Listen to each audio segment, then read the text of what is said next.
यजुर्वेदीय ईशावास्योपनिषद के 11वें मंत्र का विचार कल प्रारंभ हुआ था।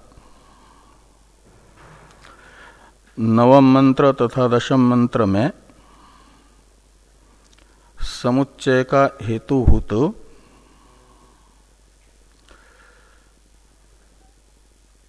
केवल कर्म तथा केवल उपासना की निंदा तथा दोनों का पृथक पृथक सापल्य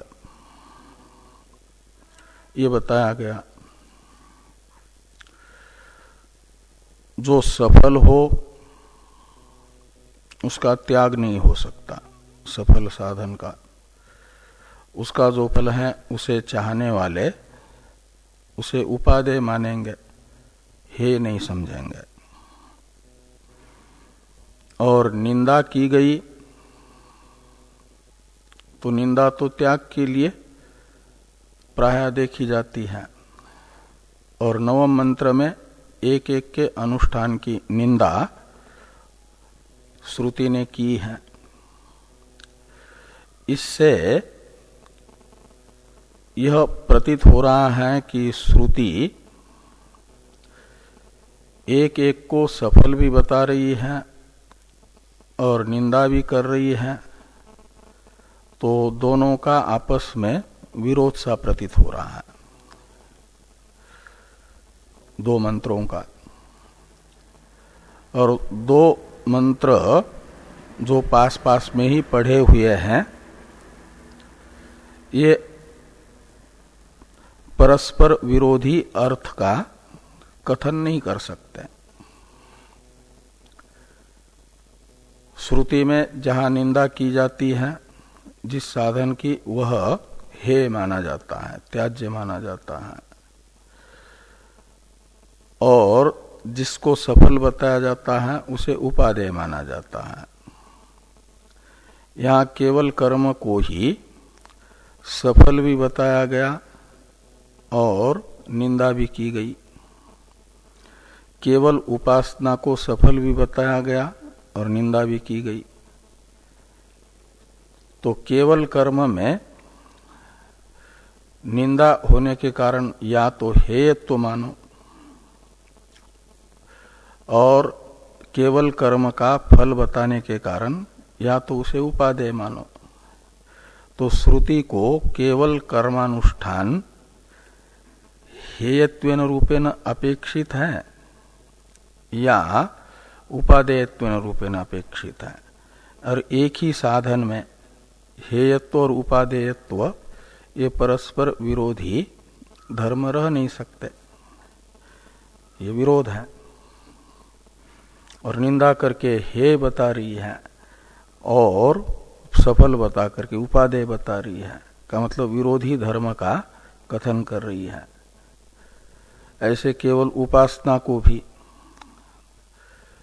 सफल बता करके उपादेय बता रही है और केवल उपासना की निंदा करके उसे हे भी बता रही है। तो एक पदार्थ यानी साधन या तो साधक के लिए उपादेय होगा या तो त्याज्य होगा। एक ही साधन साधक के लिए हे उपादेय उभय रूप नहीं हो सकता, इसलिए विरोध प्रतीत हो रहा है। इन नवम तथा दशम मंत्र का आपाततः प्रतीयमान जो विरोध है, इस विरोध का परिहार तब हो सकता है जब ये माना जाएगा कि यहां निंदा एक एक की उनमें हेयत्व दिखाने के उद्देश्य से नहीं है, अपितु एक एक के अनुष्ठान की निंदा का कुछ अभिप्राय अन्य है उद्देश्य। वह अन्य उद्देश्य क्या होगा उसे 11वें मंत्र में बताया गया। पूर्वार्ध में दोनों का सह अनुष्ठान, सह समुच्चय कर्म और उपासना का सह समुच्चय बन सकता है। निर्विशेष ब्रह्म ज्ञान और कर्म का सह समुच्चय नहीं हो सकता। निर्विशेष ब्रह्म ज्ञान तो अकर्त्री, अभोक्त्री, असंग, निर्विकार ब्रह्म मैं हूं ऐसा है, ऐसे अपने स्वरूप का अनुसंधान, ये है ज्ञान। और कर्म होता है कर्तृत्व अभिमान पूर्वक। तो कर्तृत्व भोक्तृत्व अभिमान पूर्वक होने वाले कर्म के साथ अकर्ता, अभोक्ता, असंग, निर्विकार चेतन ब्रह्म मैं हूं इत्याकारक ज्ञान का तो विरोध है। इसलिए उनका तो परस्पर विरोधी अर्थ का साधनों का समुच्चय नहीं हो सकता।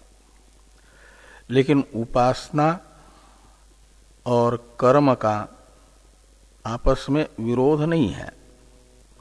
कर्म और उपासना साथ साथ हो सकती है। इसलिए भगवान ने इसी समुच्चय का विधान करने वाला जो मंत्र है ईशावास्योपनिषद का 11वां,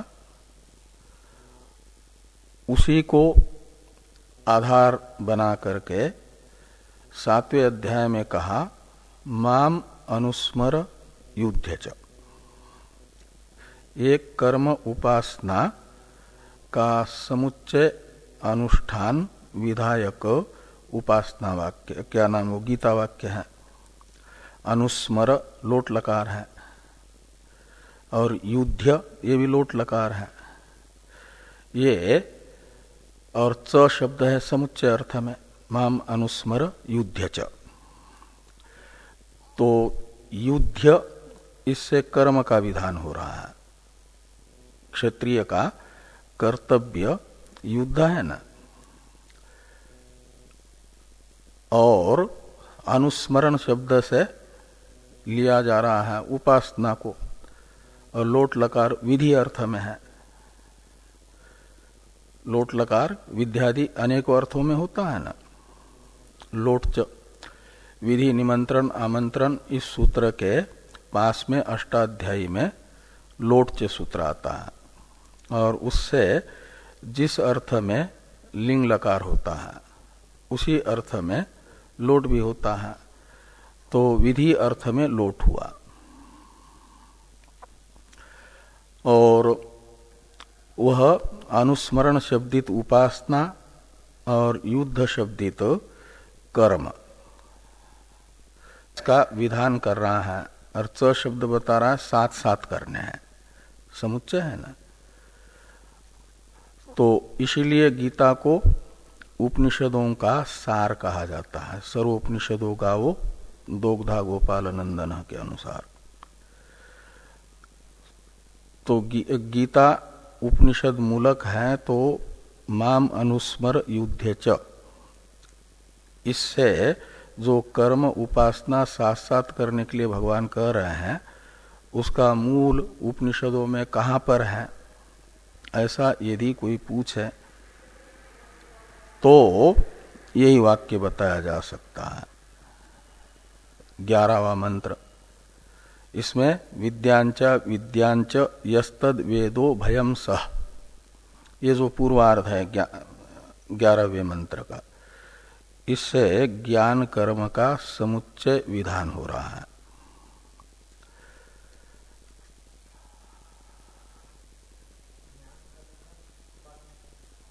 ज्ञान यानी उपासना, ज्ञान यानी ज्ञान शब्द उपासना के लिए भी आता है। जहाँ कर्म विधेय उपासना है, ज्ञान है, तो वो माना जाता है उपासना।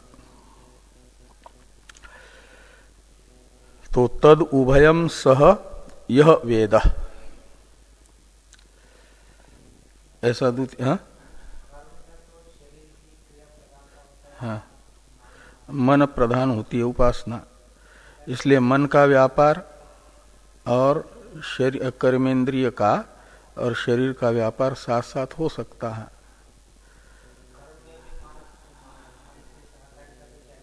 हाँ ठीक है।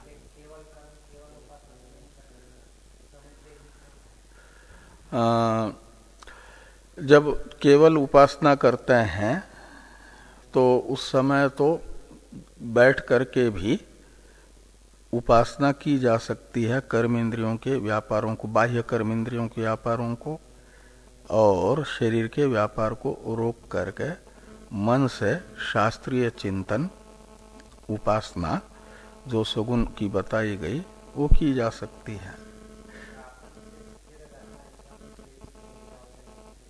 हाँ, लेकिन वह कर्म नहीं कहलाता है, आसन पे बैठना ही।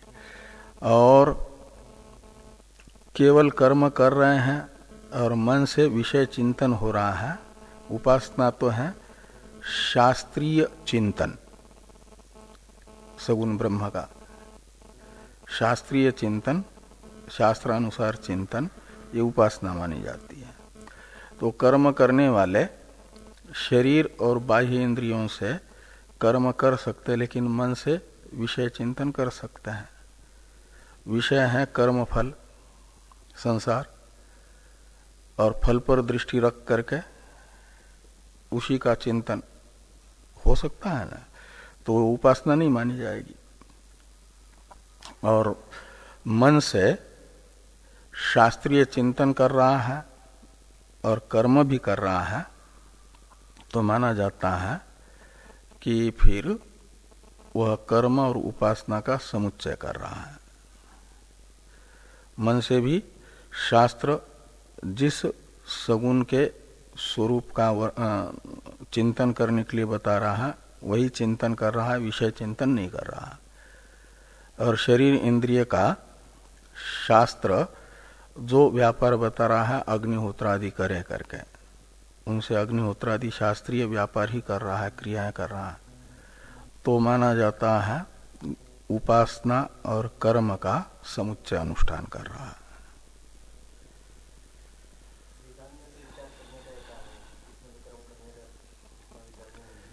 तो ये तो वेदांत ही तो है।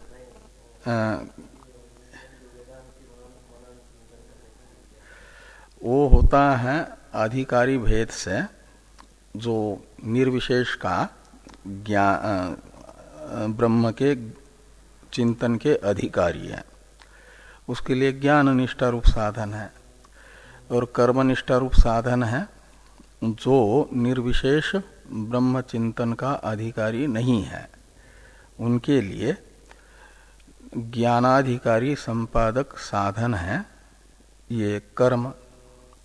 कुर्वन्नेवेह कर्माणि जिजीविषेत शतम समा, इस वाक्य से बताया गया, वह ज्ञानाधिकारी बनाता है। इसलिए ज्ञान के अधिकारी संपादक साधन के रूप में उपनिषदों में कर्म और उपासना का भी विधान है। वह ज्ञानाधिकारी संपादक है, चित्त में विद्यमान मल विक्षेप निवृत्ति द्वारा नित्यानित्य वस्तु विवेक वैराग्यादि संपादन करके साधन चतुष्टय संपन्न बनाते हैं। जिसने पूर्व जन्मों में या इस जन्म में शास्त्रीय अग्निहोत्रादि कर्मों का और उपासना का अनुष्ठान किया है, उसी का चित्त शुद्ध होता है और एकाग्र होता है, विक्षिप्त नहीं होता, मल विक्षेप रहित होता है। और मल विक्षेप रहित चित्त में ही नित्यानित्य वस्तु विवेक ठीक ठीक उत्पन्न होता है। और जिसके चित्त में ठीक ठीक नित्यानित्य वस्तु विवेक है उसी को कर्म फल के प्रति वैराग्य होता है और तीव्र मुमुक्षा होती है, ज्ञान के फल को प्राप्त करने की इच्छा होती है। और जो वैराग्यवान है उसी में शम दमादि षट संपत्ति आती है। इसलिए आवश्यक है कर्म उपासना का अनुष्ठान जिनका चित्त मल विक्षेप दोषों से युक्त है उन्हें। मल विक्षेप से युक्त है कि नहीं ये कैसे समझे तो यदि संसार के विषयों से प्रलोभित नहीं होता है चित्त, जैसे नचिकेता का नहीं हुआ, तो मानना चाहिए वैराग्य है। और यदि संसार भोगों में लिप्त रहता है, अंदर से राग होता है, अभिलाषाएं संसार के प्राप्ति की ही रहती है, तो समझना चाहिए वैराग्य की कमी है, मल विक्षेप चित्त में है। और मल विक्षेप चित्त में रहेगा तो नित्यानित्य वस्तु विवेक ठीक से नहीं हो सकता, विवेक पूर्वक वैराग्य नहीं हो सकता। तो ज्ञान उससे जो है ज्ञान के अंतरंग साधन श्रवण मनन निधिध्यासन भी ठीक ठीक नहीं हो पाते। वेदांत विचार जिसको कहा जाता है ना, ज्ञान के अंतरंग साधन, उनका संपादन नहीं कर पाता हो। तुम पदार्थ विवेक, तत्पदार्थ विवेक और वाक्यार्थ विचार, इसी को कहा जाता है श्रवण मनन, और फिर वाक्यार्थ अनुसंधान को कहा जाता है निधिध्यासन। उसे करने के लिए साधन चतुष्टय की आवश्यकता होती है। साधन चतुष्टय संपन्न नहीं है, चित्त में कुछ अशुद्धि है, तो उस अशुद्धि को दूर करने के लिए ये साधन बताया जा रहा है। इसलिए ज्ञानाधिकारी संपादक साधन के रूप में वेदांत में कर्म और उपासना का भी विधान है। विद्यांचा विद्यांच यस्तत् वेदो भयम सह, तो यह तद उभयम सह वेद का अर्थ है कि जो मल विक्षेप युक्त मुमुक्षु है वह अपने चित्त का अनुसंधान करके ये समझ लिया कि मेरे चित्त में मल भी है, विक्षेप भी है। इसे दूर करने के लिए साधन समझना चाहता है क्या होगा, उसे श्रुति बता रही है कि ऐसा अधिकारी यह शब्द से लेना जिसे अपने चित्तगत मल विक्षेप दृष्टिगोचर हो गए हैं और वह अधिकारी। तद उभयम सह वेद, तद उभय शब्द से लेना है उन दोनों साधनों को, और उन दोनों साधनों का सह यानी एक साथ अनुष्ठान करता है। वे दोनों साधन कौन है जिनका साथ साथ अनुष्ठान हो सकता है, सह समुच्चय हो सकता है? तो प्रथम पाद में ये दोनों साधन बताए गए, विद्यांचा विद्यांच। विद्या है अनुस्मरण, गीता में जो कहा जा रहा है माम अनुस्मर, माम का प्रयोग करते समय उस समय भगवान उपनिषदों में बताया गया जो ब्रह्म का सगुण स्वरूप है, कार्य ब्रह्म, कार्य उपाधिक ब्रह्म, उसमें अस्मत् शब्द का प्रयोग कर रहे हैं उसके लिए अपनी अहंता को कार्य उपाधिक ब्रह्म में स्थित करके माम शब्द का प्रयोग कर रहे हैं और उसे अनुस्मर का अर्थ है मेरे सगुण साकार स्वरूप का तुम चिंतन करो। इस भगवान के सगुण साकार स्वरूप का चिंतन उपासना है, वो करो। उसी को यहां पर विद्या शब्द से कहा जा रहा।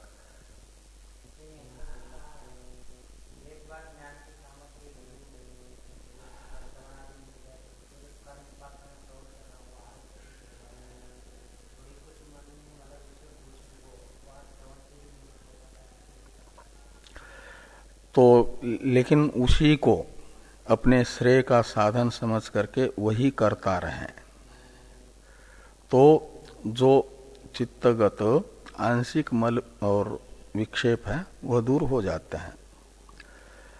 लेकिन ऐसा चित्त है कि श्रवण मनन आदि करने ही नहीं देता, विषय चिंतन में ही ले जाता है, ऐसा विक्षेप और मल होगा तो वह श्रवण मननादि करने ही नहीं देगा। श्रोत्रिय ब्रह्मनिष्ठ आचार्य की प्राप्ति होने पर भी और उनके द्वारा उपनिषदों का श्रवण कराने पर भी मन स्वाध्याय में बैठ करके भी कुछ और चिंतन करेगा। ज्यादा मल विक्षेप की मात्रा रहती है तो ऐसा होता है। 1 घंटा भी ठीक ठीक वेदांत विचार नहीं कर पाता। तो उसके लिए कहा जा रहा है कि उपासना और कर्म करें।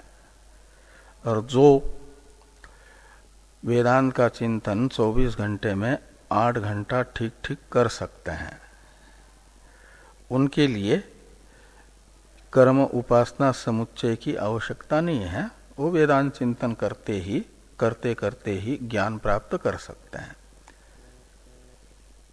कम से कम 24 घंटे में 8 घंटा तो होना चाहिए ना, 8 घंटे की ड्यूटी मानी जाती है। तो हम जिस फल की प्राप्ति के लिए साधना कर रहे हैं, उस फल की प्राप्ति की साधना हमसे 24 घंटे में से 8 घंटे कम से कम ठीक ठाक होती रहे, तब तो समझना चाहिए कि हम उस साधन के अधिकारी हैं। और नहीं हो पा रहा है तो जितने मात्रा में होता है उतने मात्रा में करके बाकी समय जबरदस्ती लगाने पर भी वेदांत चिंतन मन से नहीं हो पा रहा है तो उस समय फिर कर्म उपासना करनी है। ये वो ज्यादा से ज्यादा वेदांत चिंतन का समय बढ़ाना है, वो प्रयास है। लेकिन जिस समय वो नहीं हो पा रहा है उस समय तो फिर ये कर्म उपासना करता रहे, तो उससे समय वेस्ट नहीं होता, उससे पुरुषार्थ की सिद्धि होती है। जो प्रतिबंध है वेदांत चिंतन में वो दूर हो जाता है। इसके लिए ये साधन बताया जा रहा है। तो विद्यांच यस्तद वेदो भयम सह, तो तद उभयम शब्द से जिन 2 साधनों को बताया जा रहा है, जिनका साथ साथ अनुष्ठान करने के लिए बताया जा रहा है, वे 2 साधन कौन है? ये जिज्ञासा जिनके मन में हुई, उन्हें उन 2 साधनों को प्रथम पाद के द्वारा बताया गया। वे हैं विद्या शब्दित उपासना और अविद्या शब्दित शास्त्रीय कर्म। विद्या है शास्त्रीय चिंतन और अविद्या है शास्त्रीय कर्म। इन दोनों का सह अनुष्ठान, साथ साथ अनुष्ठान करना है।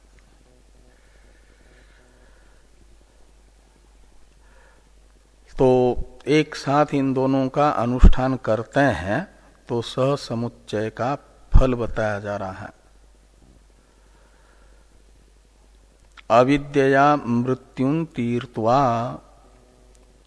विद्यया अमृतम अश्नुते। तो अविद्या से मृत्यु का अतितरण होता है। तो अविद्या कर्म है और मृत्यु है जो स्वाभाविक कर्म और उपासना। स्वाभाविक उपासना का अर्थ है स्वाभाविक चिंतन। शास्त्र जिस चिंतन का विधान नहीं करता है ऐसा चिंतन स्वभाव संस्कार को कहा जाता है। और पूर्व जो संस्कार है उस संस्कार से होने वाला चिंतन, पूर्व संस्कार से प्रयुक्त कर्म, स्वाभाविक कर्म, पूर्व संस्कार से प्रेरित चिंतन, वो है स्वाभाविक चिंतन।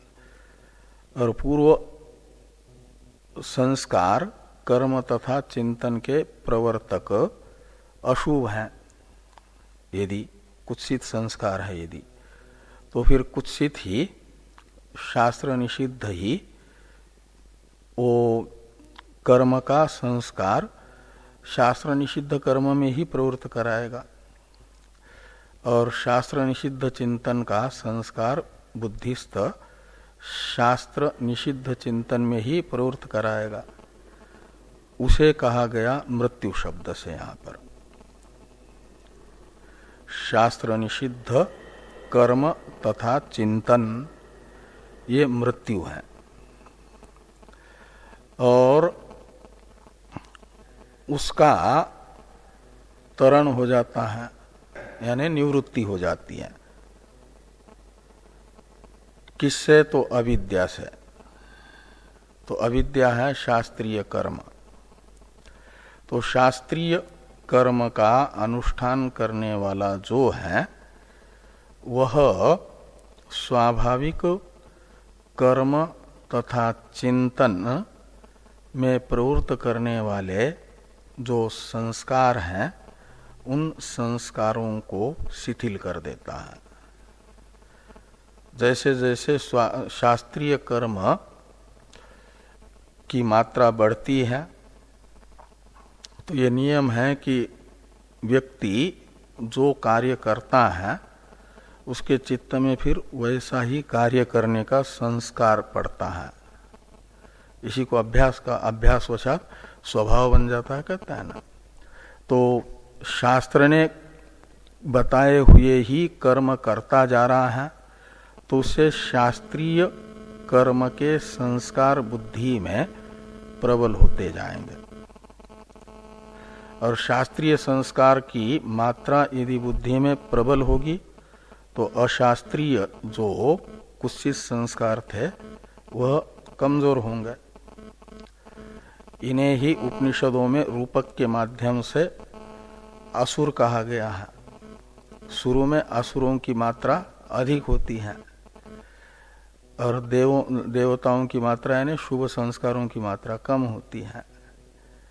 तो शुभ संस्कार शुभ कर्म करते करते जैसे जैसे बढ़ते जाएंगे वैसे वैसे शुभ संस्कार प्रबल होंगे और जब देवता का पक्ष बलवान होगा शास्त्रीय संस्कारों का तो अशास्त्रीय संस्कार रूप जो असुर हैं कमजोर पड़ेंगे, वो समाप्त हो जाएंगे, पराजित हो जाएंगे।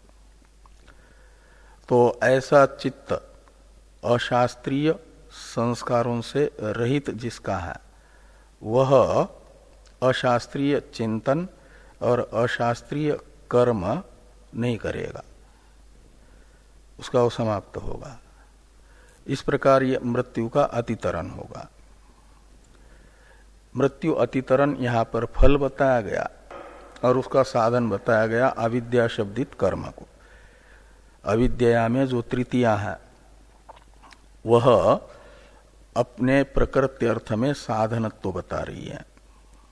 तृतीया करण अर्थ में यानी साधन अर्थ में आती है ना, तो विभक्ति अपने प्रकृति अर्थ में अपने अर्थ को संपादित करती है।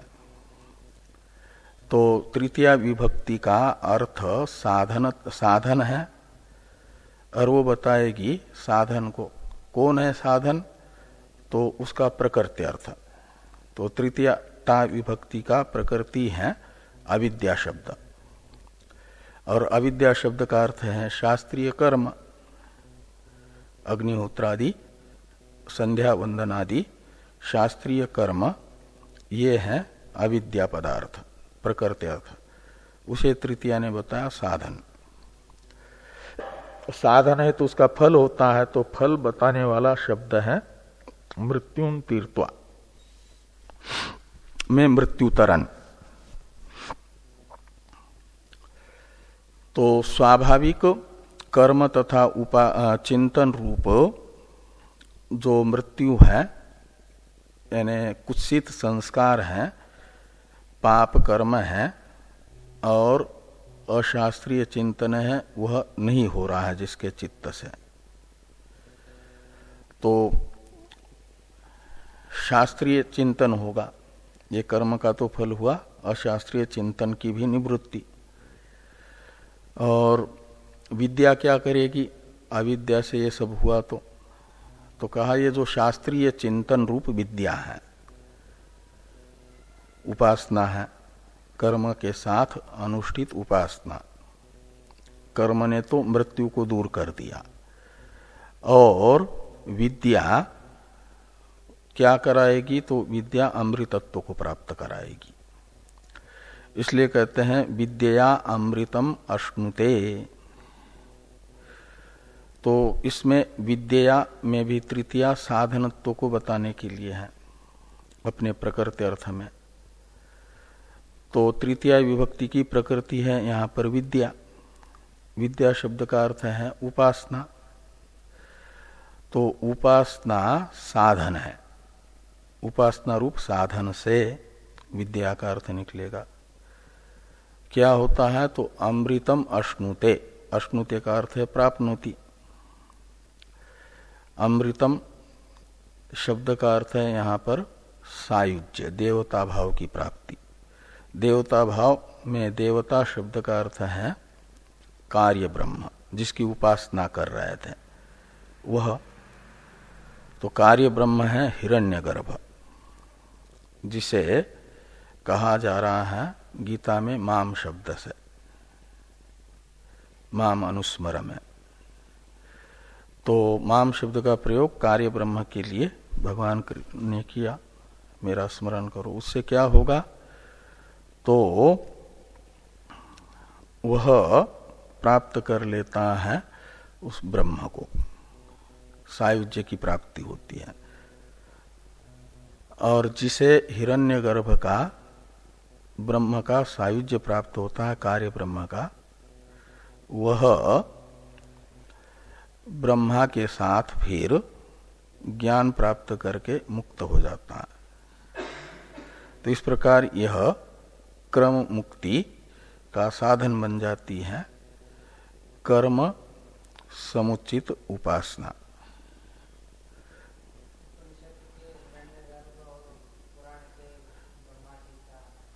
वो अलग अलग है।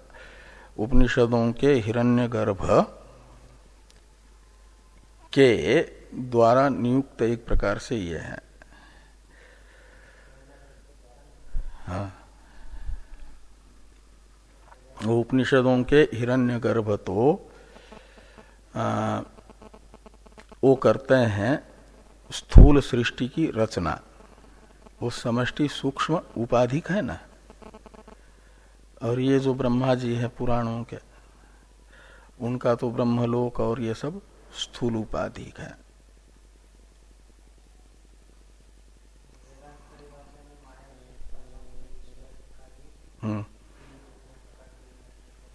हाँ, तो तीन रूपों में प्रकट हुए का मतलब ब्रह्मा विष्णु और महेश के रूप में, इस रूप में बताया। वही रजब प्रधान होकर के उसमें भी बताया, शिव महिम्न में भी, बहुल रज से विश्वोत्पत्तो भवाय नमो नमः। तो वो पुराणों के ब्रह्मा नहीं, पुराणों के ब्रह्मा तो क्षीर सागर निवासी जो भगवान विष्णु हैं, उनके नाभि कमल से प्रकट होते हैं। और वो उस समय भगवान विष्णु वैसे के वैसे ही रहते हैं, प्रलय काल में भी। क्षीर सागर उनका जो निवास स्थान है वो भी रहता है। तो वो खंड प्रलय की चर्चा है पुराणों के। और वो ब्रह्मा जी जो स्थूल कार्य उपाधिक है वो, और जो उपनिषदों के हिरण्यगर्भ हैं वह ईश्वर की प्रथम संतान। यो ब्रह्मांडम विदधाति पूर्वम, इस मंत्रस्थ ब्रह्मा शब्द का अर्थ है। यो वै वेदांश प्रहिणोति तस्मै, वो भगवान उन्हें वेद प्रदान करते, वेद का उपदेश करते हैं। वो पद्म भव है। नारायणम पद्म भवम वशिष्ठम में जो पद्म भव शब्द से कहे गए हैं वो हिरण्यगर्भ। और उनसे फिर ये विराट आदि क्रम से, विराट जो गीता के 11वें अध्याय का विश्व रूप है, वो विराट है, वो हिरण्यगर्भ से निष्पन्न होता है उपनिषदों के अनुसार। इसलिए समझना चाहिए कि विश्वरूप को भी यानी वैश्वानर को भी जो उत्पन्न करता है ईश्वर और विराट के बीच वाला हिरण्यगर्भ है। और वो जो विराट है उसको पुराणों में नारायण आदि के रूप में कहा गया है। इसलिए वो जो आपके पुराणों के ब्रह्मा और उपनिषदों के हिरण्यगर्भ वो अलग अलग है।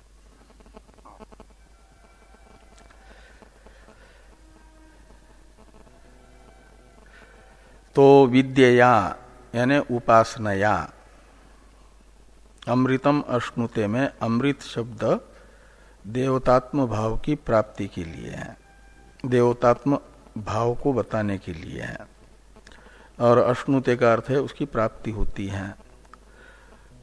तो इस प्रकार यहाँ कर्म उपासना का समुच्चय अनुष्ठान करने वाले को बताया गया समुचित जो कर्म है उससे प्रतिबंध की निवृत्ति। जब तक मृत्यु शब्दित पाप तथा स्वाभाविक चिंतन रहेगा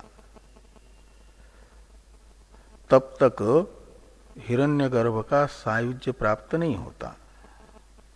मृत्यु शब्दित पाप तथा स्वाभाविक चिंतन आंशिक भी रहा तो लोकांतर की प्राप्ति तो होगी, सायुज्य नहीं होगा। लोकांतपाती 4 प्रकार की मुक्ति में से सायुज्य मुक्ति को सर्वोत्कृष्ट माना जाता है। सालोक्य, सारूप्य, सामीप्य और सायुज्य ऐसे 4 प्रकार है ना। उनमें से सालोक्य, सारूप्य और सामीप्य ये तीनों सायुज्य की अपेक्षा निकृष्ट है। वहां गए तो वापस भी आ सकते हैं। इसलिए कल्पांतर में ब्रह्मलोक में जाने के बाद भी मात्र सालोक्य मुक्ति प्राप्त हुई, सारूप्य मुक्ति प्राप्त हुई है, तो इस कल्प में भले ही न आए, कल्पांतर में ब्रह्मलोक में गए हुए का भी पुनः मृत्युलोक में आवर्तन होता है। इसलिए गीता में कहा गया आ ब्रह्म भुवना लोकात पुनरावृत्ति अर्जुन। भगवान कहते हे अर्जुन, ब्रह्मलोक पर्यंत सबके सब पुनरावृत्ति है। इतना अंतर है कि स्वर्गलोक में जाते हैं तो इसी कल्प में उनका आवर्तन होता है, क्षीणे पुण्य मरते लोकम विशंति। लेकिन ब्रह्मलोक में गए हुए का इस कल्प में आना नहीं होता। कल्पांतर में यानी जब इस सृष्टि का महाप्रलय होगा उसके बाद ब्रह्मलोक में गए हुए जो प्राणी हैं उनमें से जिनको जिनको ब्रह्म ज्ञान होगा वहां पर, उन्हें तो ब्रह्मा जी के साथ विधेय मुक्ति की प्राप्ति होगी, मोक्ष होगा उनका, उनकी पुनरावृत्ति नहीं होगी। और जिनको ब्रह्म ज्ञान नहीं हुआ, केवल ब्रह्मलोक की प्राप्ति की साधनभूत मात्र उपासना की थी, ये मृत्यु शब्दित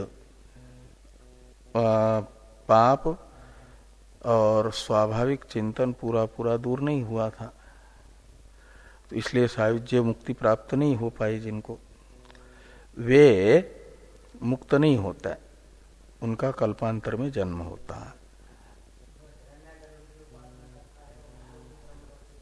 हाँ,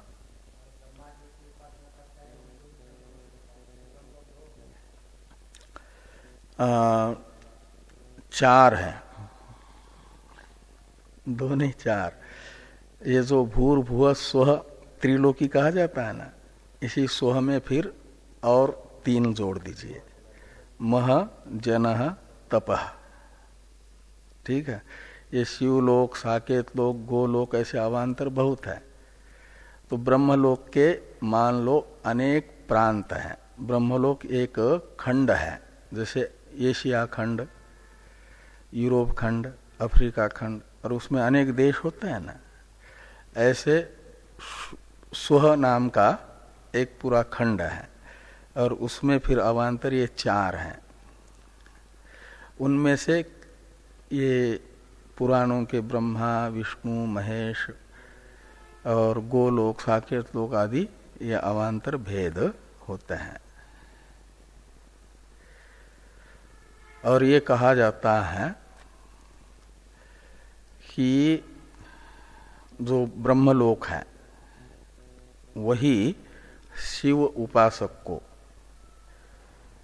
शिवलोक के रूप में प्रतीत होता है, राम उपासक को साकेत लोक के रूप में प्रतीत होता है, और कृष्ण उपासक को गोलोक के रूप में प्रतीत होता है, विष्णु उपासक को वैकुंठ के रूप में प्रतीत होता है, ब्रह्मा के उपासक ब्रह्म के रूप में, ब्रह्मलोक के रूप में उसे ही अनुभव करता है।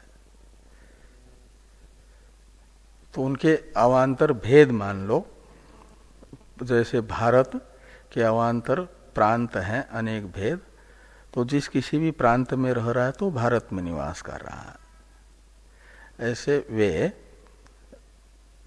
अलग अलग स्थान है ब्रह्मलोक के, और वो ब्रह्मलोक की विस्तृत भूमि है, इसलिए उसे अनंत लोक कहा जाता है ना।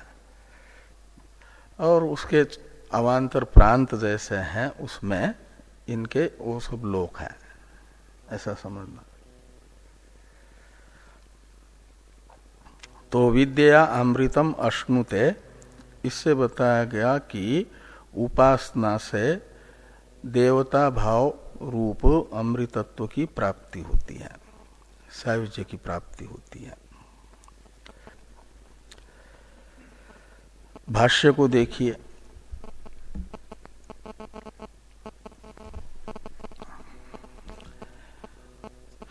यतः एवं अतो, तो यतः एवं का अर्थ है जिस कारण से नवम मंत्र से कर्म उपासना एक एक के अनुष्ठान की निंदा की गई, और दशम मंत्र के द्वारा एक एक के अनुष्ठान को सफल भी बताया गया, उस कारण से ये माना जाता है कि नवम मंत्र के द्वारा बताई गई निंदा कर्म उपासना के त्याग के उद्देश्य नहीं, अपितु समुच्चय अनुष्ठान के उद्देश्य है।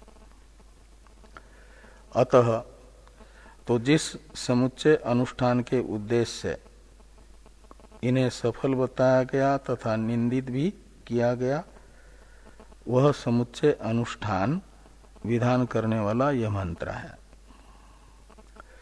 विद्यांचा विद्यांच, इसमें विद्या शब्द का अर्थ कर दिया देवता ज्ञानम, विद्या है, ज्ञान शब्द का अर्थ है उपासना, देवता शब्द से लेना कार्य ब्रह्म को, तो कार्य ब्रह्म उपासना ये विद्या है। और अविद्या का अर्थ कर दिया कर्म, यानी शास्त्र विहित संध्या वंदनादि रूप शास्त्रीय कर्म, यह विद्या है। तो कार्य ब्रह्मोपासना तथा संध्या वंदनादि रूप कर्म, इन दोनों को तद उभयम शब्द से लेना। आगे कहते यह तद एतद उभयम सह एकेन पुरुषेण अनुष्ठेयम।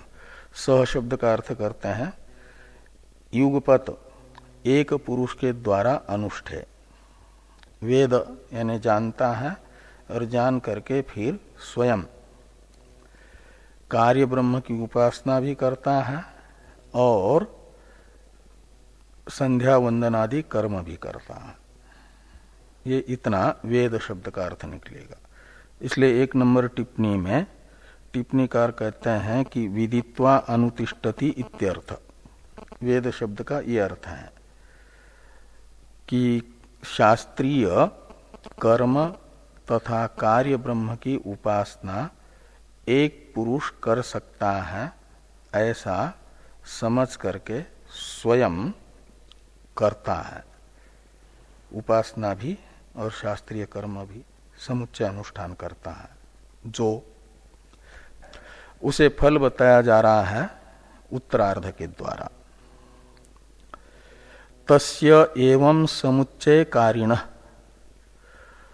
तो एवं समुच्चय कारिणः यानी शास्त्रीय कर्म तथा कार्य ब्रह्मोपासना का सह अनुष्ठान करने वाला, सह अनुष्ठाई समुच्चयकारी का अर्थ है।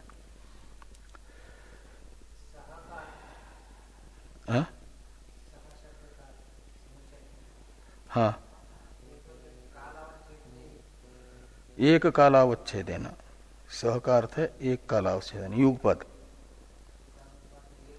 हाँ, एक साथ का अर्थ है एक क्षणावच्छेदेन।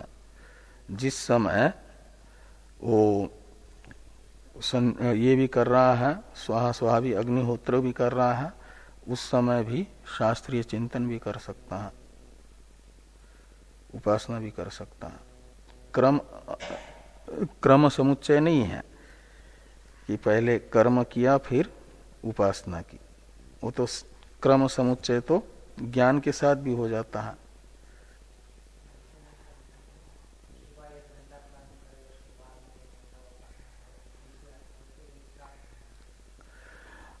यानी साथ साथ दोनों कर सकते हैं। ये केवल उपासना बैठ करके ही करें ऐसा नहीं। इसलिए कर्म और मन से, मन का व्यापार और बाह्य इंद्रियों का व्यापार ये साथ साथ होता रहे। एक कालावच्छेदन भी हो सकता है, वो करें। इन दोनों को एक कालावच्छेदन कर सकते हैं। ये नहीं कि अलग उपासना के लिए अलग 1 घंटा समय निकाल करके उस समय कर्म, उतने समय ही उपासना करें और बाकी समय फिर उपासना न करें। समय निकाल करके बैठ करके कर लेते हैं अलग से तो निषेध नहीं है, लेकिन अतिरिक्त समय में भी स्मरण रह सकता है। इसलिए कर्म करते समय भी मन से कार्य ब्रह्म की उपासना, ये है। कर्म काल में भी, कर्म काल में भी कर्म भी करते रहना है और उपासना भी करते रहना है। ये दोनों साथ साथ हो सकते हैं, एक कालावच्छेदन।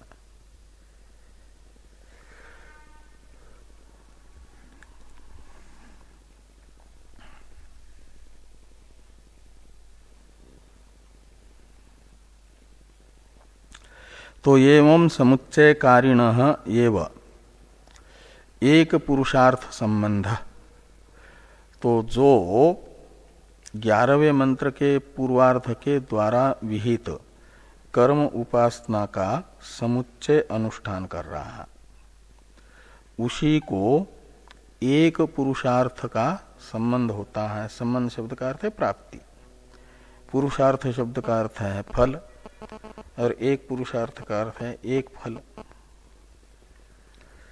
और वो एक फल है यहाँ पर चतुर्थ पाद के द्वारा बताया जाने वाला अमृतत्व की प्राप्ति। तो अमृतत्व की प्राप्ति रूप जो फल है वह क्रमेण भवति, क्रमेण स्यात्। तो क्रमेण स्यात् का अर्थ है जो अमृतत्व की प्राप्ति में प्रतिबंधक मृत्यु शब्दित स्वाभाविक कर्म चिंतन है, उस स्वाभाविक कर्म चिंतन की निवृत्ति पूर्वक, ये क्रमेण शब्द का अर्थ है। इसलिए 3 नंबर टिप्पणी में टिप्पणीकार ने लिखा स्वाभाविक कर्म ज्ञानाख्य मृत्यु तरन पूर्वकम, ये क्रमेण शब्द का अर्थ निकलेगा। तो जो समुच्चय अनुष्ठान करेगा उसका देवतात्म भाव रूप अमृतत्व की प्राप्ति में प्रतिबंधक जो है उसकी निवृत्ति पूर्वक देवतात्म भाव की प्राप्ति रूप फल के साथ संबंध बनेगा, उसे ही प्राप्त। और एवकार जोड़ दिया है ना कि समुच्चय कारिण एव, तो समुच्चय अनुष्ठान करने वाले को ही प्रतिबंध निवृत्ति पूर्वक अमृतत्व की प्राप्ति रूप फल मिलता है।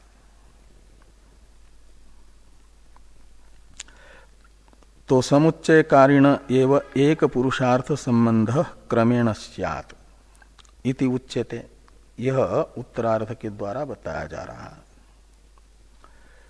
मंत्र के उत्तरार्ध से ही बताया जा रहा है।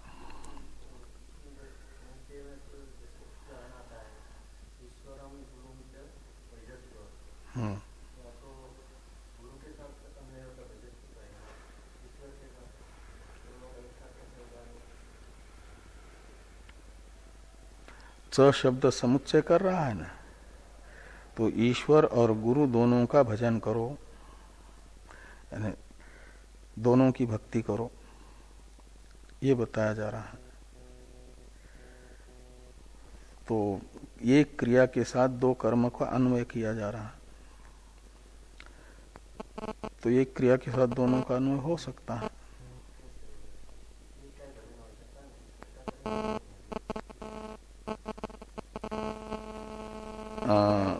भजन का अर्थ है प्रेम, तो दोनों से प्रेम करो, ये कहा जा रहा है।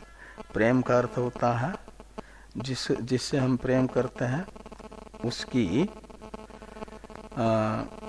बात को महत्व देते हैं, प्रेमी की बात को टालते नहीं है ना। तो हमारे प्रेमी यदि भगवान है, जैसे भगवान है ऐसे ही गुरु है, तो दोनों की जो बात है उसे हम टाल नहीं सकते। और दोनों की बात यदि बिल्कुल अलग अलग हो जाए तो क्या किया जाए फिर, तो एक की टालनी पड़ेगी, तो ऐसा हो ही नहीं सकता। ईश्वर भी पूर्ण कृतार्थ है, गुरु भी पूर्ण कृतार्थ है, और दोनों मात्र शिष्य का हित चाहते हैं। अपने पर प्रेम करने वाला, अपना भजन करने वाला जो अपना भक्त है, उस दोनों ये कृतार्थ होने के कारण दोनों का, ईश्वर तथा गुरु का हृदय एक ही है भक्त के विषय में कि इसका हित संपादन हो। ईश्वर भी सुहृद है, इसलिए वो भी निरपेक्ष हित चाहते हैं, और गुरु भी वो नहीं कि शिष्य की सेवा ही लेते रहें और हित न चाहें। इसलिए हमारे जो दो प्रेमी हैं, जो दो भजनीय हैं, उन दोनों भजनियों का अभिप्राय हमारे विषय में अलग अलग हो ही नहीं सकता, दोनों का अभिप्राय हमारे हित का है। इसलिए हमारे हित की बात ही दोनों करेंगे। ईश्वर क्या बताते हैं, तो ईश्वर का बताना है शास्त्र, शास्त्र ईश्वर का ही वाक्य न, श्रुति स्मृति ममय वाक्य, ये मेरी आज्ञा है। और गुरु जो होते हैं वह शास्त्र से विपरीत बताते ही नहीं है, शास्त्रीय साधन ही बताएंगे। इसलिए शास्त्रीय साधन बता रहे का अर्थ है ईश्वर की आज्ञा का पालन करने के लिए कह रहा है। इसलिए दोनों का भजन साथ साथ हो सकता है। भजन का अर्थ होता है उनकी आज्ञा का पालन, और उनकी आज्ञा का पालन का अर्थ है दोनों, गुरु अलग शास्त्र से आज्ञा देते ही नहीं है, और शास्त्र ईश्वर की आज्ञा है, तो ईश्वर की आज्ञा का ठीक से पालन करने का उपदेश, और जहाँ ईश्वर की आज्ञा का अभिप्राय समझ में नहीं आता उस अभिप्राय को प्रकट करके बताते मात्र, ये भूमिका गुरु की होती है। इसलिए दोनों का साथ साथ भजन हो सकता है। मूर्ति भेद विभागी ने ये बताया गया कि एक ही तत्व की तीन मूर्तियां हैं, ईश्वर, गुरु और स्वयं साधक, और स्वयं जो है अपना अहित नहीं चाहते। शिष्य के रूप में वही आया है, और गुरु और ईश्वर के रूप में तो ईश्वर ही है, ईश्वर के रूप में गुरु और शिष्य के रूप में भी वही प्रकट हुए हैं। इसलिए गुरु के रूप में तो वो अनुभूत है मैं के रूप में, शिष्य को अभी अज्ञात है तो मैं के रूप में शिष्य को ईश्वर का ज्ञान हो, इसी के लिए ईश्वर और गुरु का प्रयत्न होता है, भूमिका होती है।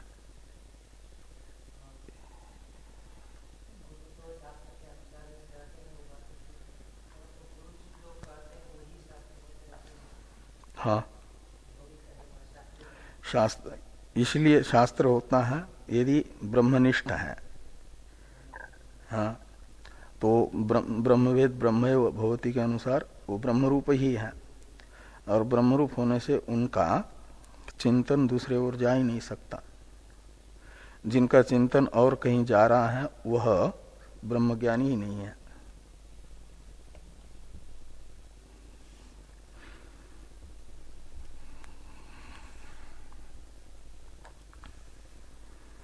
इसलिए भाषा बदल सकती है, लेकिन उसमें वेद मूलकता ही रहेगी। भाषा भले अलग अलग हो, शब्द अलग अलग हो, लेकिन वेद विपरीत नहीं होगा, वेद मूलक ही होगा वो वचन।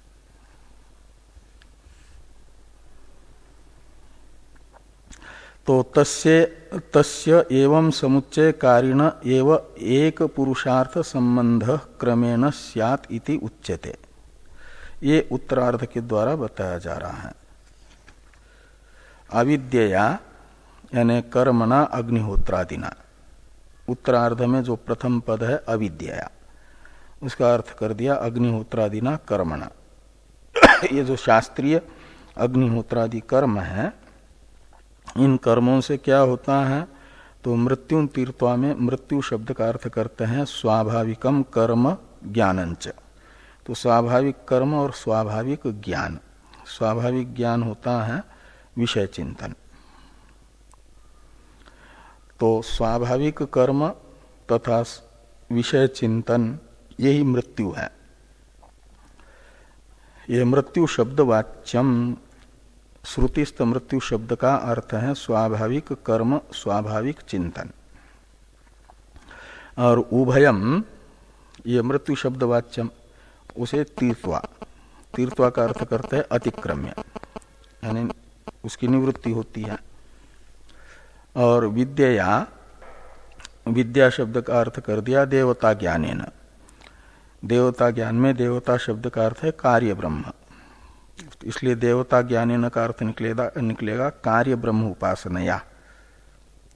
विद्या शब्द का अर्थ है कार्य ब्रह्म उपासना।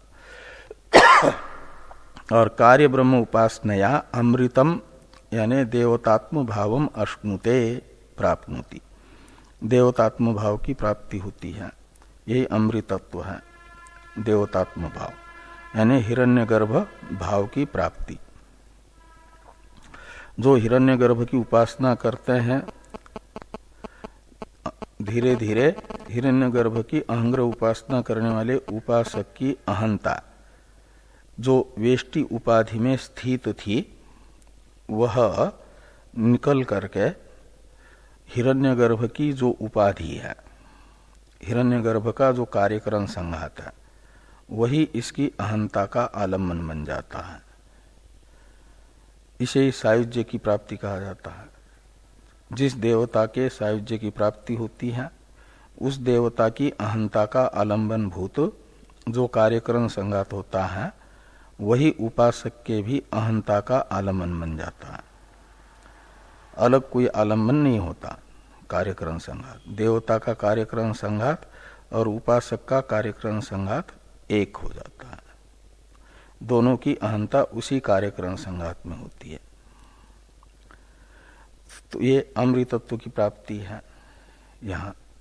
तो देवतात्म भावम अश्नुते यानी प्राप्नोति, तद ही अमृतम उच्यते यत देवतात्म गमनम।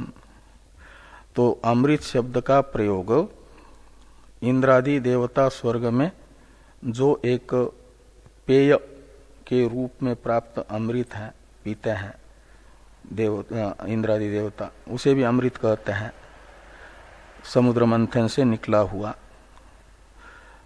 लेकिन वह अमृत यहाँ पर अमृत शब्द का अर्थ नहीं है। इसके लिए कहा गया कि तद ही अमृतम उच्यते, कहे उसी को यहाँ पर अमृत शब्द से कहा जा रहा है। किसे? तो यद देवतात्म गमनम, तो देवतात्म गमनम यानी देवता भाव की प्राप्ति, देवता भाव की प्राप्ति को ही कहा जा रहा है अमृत की प्राप्ति। ये नहीं कि एक ग्लास वह अमृत पीने को मिल जा जो समुद्र मंथन से निकला था, वह